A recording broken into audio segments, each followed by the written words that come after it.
Hi, and welcome to Dissidentia. So, Dissidentia is the growing and pandemic-inspired collection of thoughts, lectures, ideas, perspectives, new drafts, and whatnot, mostly about anthropology, academia, culture, and a few other things. So, I'm Professor Andrew Gardner. I'm a professor of anthropology at the University of Puget Sound in Tacoma, Washington. And so, without further delay, let's move forward to the talk that I've prepared for today. So, ironically, the points that I'll be making here today are mostly points about my own experience as an academic and as a researcher. And so, certainly from one angle, this essay and talk actually exemplify the nearsightedness that I'm seeking to critique. So this essay is uncomfortably and necessarily autobiographical, but the story that I'm trying to address here or tell here is unavoidably wrapped up in my own work as a professor, as an academic, as a teacher, as a researcher, and as an American scholar whose expertise is primarily concerned with transnational labor migration to the Arabian Peninsula, which, FYI, is a migration conduit that, after North America and Europe, considered the third most numerically significant destination for transnational labor migration in the contemporary world. So I'd like to start with an explanation of how I found my way to this topic and to the overarching mission to which I've devoted my career and my life to some degree. So here's actually an image from my first trip to the Arabian Peninsula. This was a research trip that was arranged by my professor, Dr. Timothy Finan, in 1999 when I was in graduate school. So, as an eager graduate student, I was the junior member of a collaborative project that was sponsored by the Kingdom of Saudi Arabia's Meteorological and Environmental Protection Agency, or MEPA. And our research trip started in Jeddah, the kingdom's cosmopolitan urban hub, perched as it is on the shores of the Red Sea. And so, expecting to arrive to a city inhabited by Saudis, I was surprised to find that the city's public and commercial spaces seemed to be populated foremost by foreign workers who were visible everywhere in the city and its public spaces. And this was in 1999. So, interestingly, in the coming weeks, as we made our way into the vast open deserts of the northeastern region of the kingdom, I was further surprised to find that the pastoral Bedouin livelihood that we were there to study was also entirely reliant on foreign workers, some of whom are pictured here. In every encampment we visited, labor migrants from outside the kingdom were busy at work with the everyday tasks of contemporary pastoralism. So I returned to the University of Arizona, my alma mater, after a few months in the field. And this was at the precise juncture in my graduate studies at which I needed to settle on a dissertation topic. So naturally, I began to ponder the possibilities suggested by my recent fieldwork in Saudi Arabia. And just for clarification, at that time, the Arabian Peninsula was already a significant destination for transnational labor migrants. But at the same time, scholarship and research concerning that migration at that time was paltry. There were a few journal articles and a few books concerning migrants who had returned to India or other parts of South Asia after working in the Gulf states. There was a Syrian anthropologist Suleiman Khalaf's illuminating article about the proletarian labor migrants that he spent time with in the United Arab Emirates. There was anthropologist Anya Longva's magisterial book, Walls Built on Sand, which was a beacon that clearly explained the complexities in the arrangements of this migration system, the migration system that she had observed in Kuwait. And there were inspiring journal articles from Sharon Nagy, who would soon become my valued mentor and close friend, actually. So, my efforts to build a dissertation research project around this idea were successful. In 2002, I arrived in the Kingdom of Bahrain with funding for a year of ethnographic fieldwork. In the project I had designed, I sought to explore the relations between citizens and foreign workers on the island. And under the advice of my new mentor, the aforementioned Sharon Nagy, I decided to focus more intently on the historic Indian community that had long been present in the Kingdom of Bahrain. So, the cultural attaché at the American Embassy continually referred to my project as an exposé.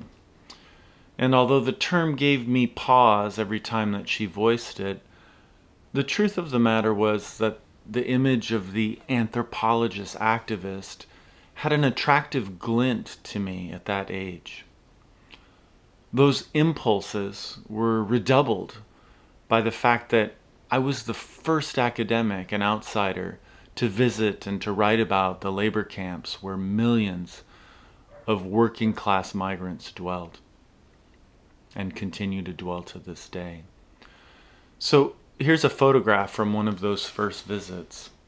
So it was in places like this that I learned about these migrants' lives, the vectors of their frequent exploitation, and the kind of cultural frictions that often characterize their experiences away from home. I heard and collected all kinds of life stories from these men, including some that were absolutely heart-wrenching and spiritually devastating. So in the dissertation and the subsequent book that resulted from this fieldwork, the tension between my activist interests and my academic objectives, that tension runs down the center of my argument and my book. Was my mission to explain this complicated world, the multidimensional social field these migrants inhabited for years at a time? Or was my mission to take the powerful stakeholders to task and to castigate the Bahrainis for the wrenching experiences that I heard about in some of my ethnographic interviews? So in my dissertation and the book that came from it, I tried to play both sides of this ledger. And I've come to think of this in terms of the difference between activist and academic renditions of anthropology, my discipline. So let me explain. With activist anthropology, the explicit objective is to compel social change that conforms to the anthropologist's values and ideals. Through this mission, the anthropologist is primarily concerned with how things ought to be. So in my book, I think of my dalliance with Kevin Bales's notion of new slavery and my conclusion, which advocates for the abolishment of the kafala system, as emblematic of this brand of activist anthropology. But the book also pursued academic objectives that orbit around the idealized goal of an impartial explanation of the social world that I encountered. Of course, that objective is an impossibility in any puritanical form, but it served me well as an ideal, as the lodestar of my ethnographic research. And so here my primary concern was with how things are in the world. In my book, for example, I devoted a whole chapter to a discussion of Bahraini citizens' positionality relative to the foreign workforce. and another chapter to the historical emergence of these complicated social relations of production. So, some anthropologists might reject this bifurcation and instead portray both sides of this ledger as happy bedfellows. I very much disagree. Yes, the polarity between academic and activist goals is a caricature of sorts. Both sets of these objectives were manifest in me and in my work, and I would say the same of many others. But these two paradigms were at odds in me. They jostled and competed to shape what I saw, how I interpreted it, and what information I presented in the dissertation and the book. So, in shorthand, I came to think about these conflicting missions, the ones that I've portrayed here, in terms of a commitment, on the one hand, to impartial explanation, or, on the other hand, to an inherently biased commitment to social change.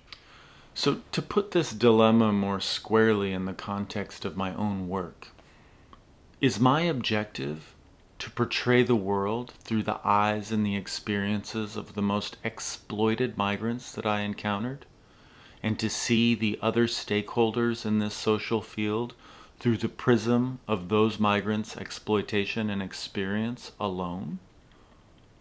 Or is my objective as an anthropologist and an academic to impartially and empathically portray the whole of that complex social field, and to explore the complicated relations between the many different stakeholders found in this migration system?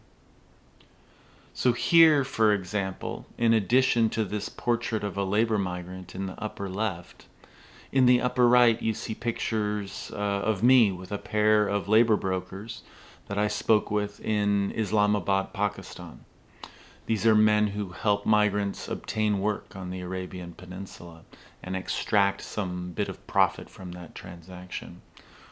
Or in the lower left, you see a Nepalese migrant's family, pictured here in front of the magnificent house that they were constructing with the monies that he was sending home. Or here in the lower right, a Qatari citizen, yet another stakeholder in this complicated migration system. So, I am essentially sketching two different paradigms guiding academics today, and I'd like to spend a bit more time thinking through these differences in the realm of academic research that I occupy. So, the first of these two paradigms that American academics model for students is what I will call the activist warrior. In terms of examples of this kind of academic footprint, well, all sorts of work and activity falls within the ambit of this paradigm. Here I'm thinking of institutions like Amnesty International and Human Rights Watch, both of whom issue many reports about transnational labor migration to Arabia, and collectively guide the tenor of global journalism. I would also include then the growing constellation of journalist activists around the globe, and we could add numerous students, professors, and many others to this list, as well as the numerous advocates and activists who are associated typically with non-governmental organizations and nonprofits that have an explicitly activist agenda. The strategy of this paradigmatic group is typically calling out perceived bad actors. So activist warriors protest the institutions of the state. Their demands are framed in terms of rights and entitlements. Accusations are often moralistic in nature, and they seek to castigate various stakeholders and actors found in the overlapping systems that comprise this migration system in our world. I would also add that concerning the Arabian Peninsula, the proponents of this in this activist paradigm seek to cancel, embargo, or otherwise punish the host states. And I would furthermore add that most of the funding for these activists and advocates comes from sources external to the Middle East.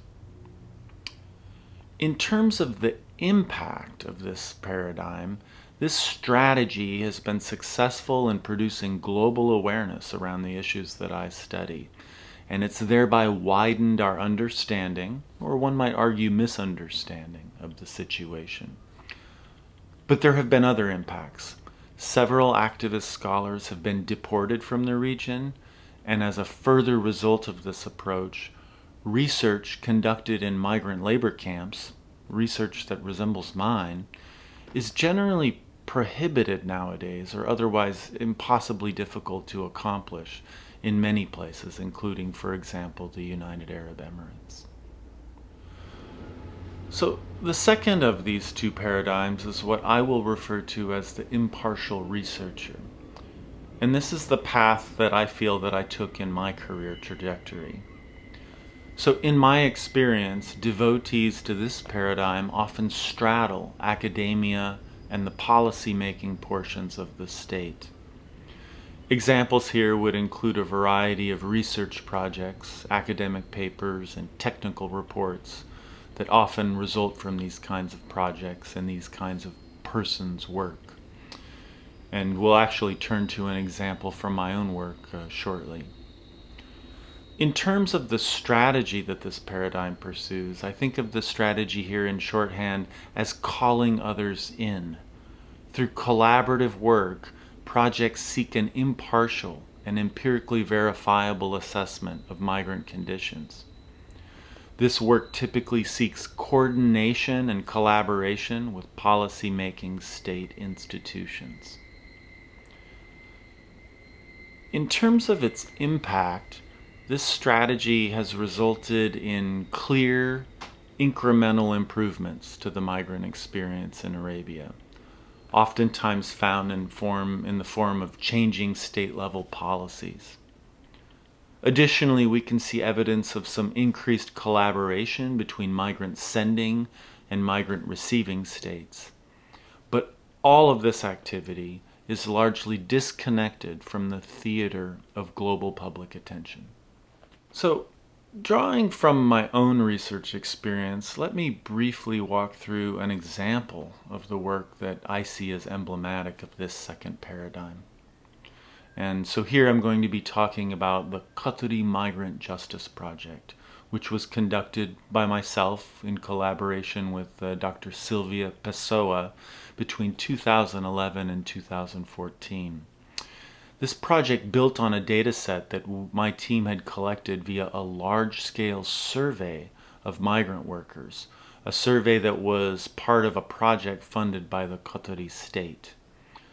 With those data as our starting point, this project was separately funded by George Soros's Open Society Foundation. We interviewed migrant workers who had active cases in the court system, or had active cases in the court system. Additionally, we spent time in the courtrooms themselves where we observed proceedings, and we met and interviewed a variety of embassy personnel, community leaders who were also playing oftentimes a significant role in migrants' attempted journeys to justice during their time abroad in Qatar. Through this work, we produced a substantial report with detailed recommendations tailored to different portions of the state's justice system. Some of these recommendations have been adopted in the succeeding years. So now, a sort of quick news flash in this presentation. In the past 2 years, Qatar has announced that it is in the process of deconstructing the sponsorship system, or the kafala. Some of the specific changes include the establishing workers' new freedom to depart the country without their employer's permission. There's the mandate that all workers should be in possession of their passports. There's a new minimum wage that's been implemented. And there's the new inclusion of domestic workers under the protections offered by the labor law, which was previously not the case. So these are some of the examples of the kinds of changes that are currently afoot in Qatar. So I don't want to get buried in the details of discussing and analyzing these changes and their shortcomings, but I do want to make a couple of key points about them. First, these are changes that I've been calling for since my time in Bahrain nearly 20 years ago. And in some sense, my own effort and my work are part of the root of these changes in some small but notable way. Second, while I'm claiming some small contribution to this result, I should definitely recognize the early work, again, of some of those who came before me. And here I'm thinking of Anya Longva, Nazra Shah, Suleiman Khalaf, and Sharon Nagy, certainly. Third, I want to note that these changes are meaningful and substantial changes in the circumstances of the labor migrants with whom I've been working for nearly 2 decades. What may seem to be slight policy changes are in reality very important to these vast contingents of transnational migrants. And then fourth and finally, while discussing the policy changes here that originated in Qatar, also note that those changes are percolating through the neighboring states, and so we're now beginning to see parallel changes occurring there as well. So with these significant policy changes now underway, I've been mulling over my career and pondering the efficacy of the roles to which we are guiding our students in American academia today. And so here I want to return to the 2 roles that I discerned in my own career trajectory, and I want to apply some calculations to those 2 roles. And so we'll start with the activist warrior professor. This is the path which I've largely abandoned and would have sought to confront perceived enemies, to have spoken truth to power, and would have directed its energies against the state. Operating under this paradigm, I would have sought to garner a bigger share of eyes in the global economy of attention. I think of this approach as the primary emphasis most of my colleagues in American academia today seek to model for students. So let's do some math to measure my impact if I had taken this route with my career.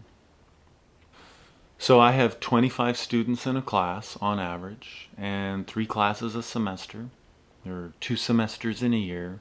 So that brings me to a total of 150 students a year. I've been teaching for more than a decade, so let's measure my impact by that span. In 10 years of teaching, I would reach an estimated 1,500 people, all of whom would be privileged American college students. But let me be generous. The aforementioned book that I've discussed, my book, about my time in Bahrain, was pretty successful in academic terms. Imagining that perhaps everyone who bought a copy both read and was persuaded by my arguments, those are dubious premises, well, that would add another 2,000 people to this ledger. So, in terms of my total impact as an activist warrior professor, we arrive at a generous estimate of 3,500 people whose understandings I've shaped or reshaped via this approach. Now let's explore the other side of this ledger and the impact of what I call the impartial research professor. So this paradigmatic approach, again, leads with information, and it makes no moral claims or assertions. Instead, this approach tries to produce a better understanding of social conditions and the forces at work therein. And it seeks improvements via policy change and oftentimes via the institutions of the state itself. So there are 25 million labor migrants on the Arabian Peninsula in the 6 GCC states. On the other side of this ledger, I created an estimate for 10 years. Over that same period of time, with migrants coming and going, let's conservatively estimate that we can quadruple that number over a decade. This brings the tally to 100 million via a decade of cyclical migration. Finally, considering that almost all transnational migrants in Arabia support households at home, mostly in South Asia and Africa, let's multiply that number by 5. Anyone familiar with South Asian households will recognize 5 as a conservative estimate, but that should be fine for our purposes here. So in terms of my total impact as an impartial research professor, we arrive at an estimate of 500 million people impacted by my work. Most of those 500 million people are migrants or their families, not American college students. And I'll note again that this is a conservative estimate, unlike my calculations on the other side of this ledger. So let's think again about these numbers. We should perhaps clarify that both of these approaches have the same objective in mind: to improve the lives and the experiences of Gulf migrants. For the activist warrior version of myself, again, my impact would have been, I would estimate it at about 3,500 people, optimistically. And that would include few, if any, actual migrants. And that's only, of course, if I can persuade everyone in my orbit of my perspective, which of course is doubtful. But do compare that with the 500 million individuals, conservatively estimated, who've been incrementally touched and affected by my life's work. That's a big, big, big difference. So I suggest that there is a lot to think about here, and I offer only some very preliminary reflections. First, in his inaugural address in 1961, which I've been reviewing with some students in class, or was reviewing it with students in class a few weeks ago, President John F. Kennedy famously suggested that one should ask not what your country can do for you, ask what you can do for your country. As my students and I discussed, this is practically an alien sentiment to American college students in today, who are taught instead to think in terms of idealistic rights and entitlements, elements that I perceived at the heart of the activist warrior professorial paradigm that I've described earlier in this presentation. As I'm suggesting here, via my experiences and my calculations, we should perhaps take stock of the efficacy of a different mode of work, of applied anthropology and the value of the applied social sciences. While I think we amply teach activism and help students develop their critical lenses, I worry that students are unable to envision the power of collaboration and of the sorts of compromises that can be achieved via the repression of one's moralistic sentiments. As an anthropologist, I'm also concerned, as always, that we Americans in particular must endeavor to mute our rampant ethnocentricity. Collaborative and applied social scientific work can accomplish all of this. I also worry that American colleges and universities are not simply reflective of some broader social pattern or problem as we often like to think. Rather, I see agency here on campuses like mine. In my estimation, American colleges and universities seem generative in the purveyance of strategies for social change that are, in many contexts, misguided. Indeed, sometimes I think that we professors, over the last decade, have produced a growing legion of privileged, militant outsiders hungry to fight an imperial America that we professors recollect from our youth, but that in truth no longer exists. So that, of course, may be arguable, but there's an issue of more direct concern to me. American universities turn students away from the apparatus of the state. Like any anthropologist, I'm fully aware of the dark and difficult side of the history of the state form. But the state is a complex and nuanced thing. It is the state that students frequently protest against which they construct their identities, and by which they satiate their existential angst. But in light of the scale and the scope of contemporary global problems, the problems we collectively face, this too looks increasingly misguided. Here I'm thinking about the manifold, immediate, and pressing problems that we face. Problems of an environmental, social, and economic nature. Is the state not humankind's most effective tool, a proven tool, seemingly the only tool by which we might attempt to address these pervasive global problems? American college students might also ask themselves some very basic questions about the faculty teaching them. For example, do faculty teaching about international development have any experience working in international development? Do faculty interact directly with policymakers? And do faculty address specific policies with their concerns? Does the pathway to change that professors recommend to students rise above the cliché of raising awareness and catalyzing protest? I suggest that students in the contemporary era should be pushing for a more constructive models of social change.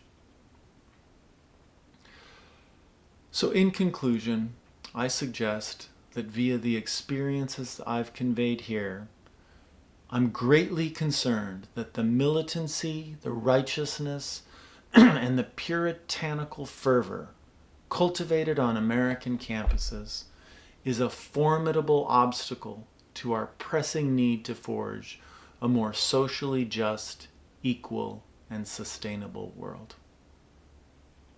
I'll leave you with that. I welcome comments, questions, or criticisms.